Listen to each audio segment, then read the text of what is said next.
Alors, je m'appelle Jean-Marie Delarue et je suis responsable du mécanisme national de prévention français qui s'appelle le contrôleur général des lieux de privation de liberté en France.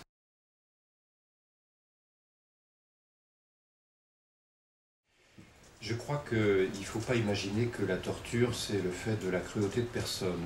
Pour moi, la torture, les traitements inhumains et dégradants, c'est le résultat des politiques publiques, c'est le résultat des choix qui sont faits.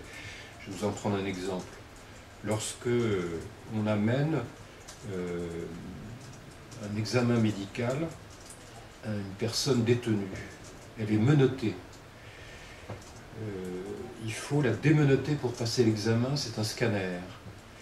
Les surveillants qui accompagnent cette personne refusent de lui enlever ses menottes et par conséquent, l'examen n'a pas été fait. Ce n'est pas une histoire inventée, c'est une histoire que nous avons eue au courrier la semaine dernière.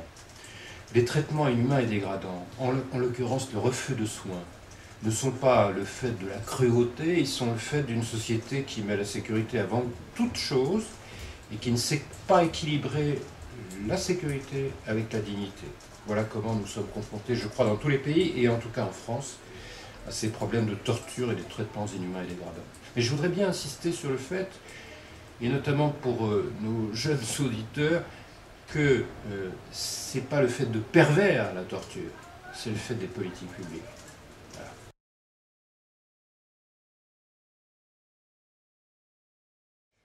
Le forum, qui est une initiative heureuse de l'association de prévention de la torture, doit à mon avis produire de résultats, si réussis naturellement. Le premier, c'est de convaincre ceux qui n'ont pas encore mis en œuvre le traité optionnel des Nations Unies sur la prévention de la torture, de le faire. C'est-à-dire de mettre en place le plus tôt possible dans leur pays des mécanismes nationaux de prévention comme ceux qui fonctionnent ailleurs. Et deuxième résultat, je crois, c'est qu'il faut que nous obtenions un partage d'expérience dans le domaine de la prévention de la torture, comme dans le domaine économique. La mauvaise monnaie peut chasser la bonne. Et je crois qu'il faut que nous soyons tous vigilants sur le travail effectif que nous faisons et nous nous apercevrons de la qualité de notre travail en confrontant ce que nous faisons avec les autres. Et c'est, je crois, l'intérêt de ce forum, précisément, de faire cette confrontation.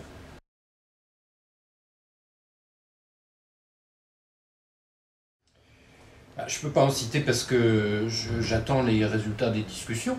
On verra ce qu'elles donnent.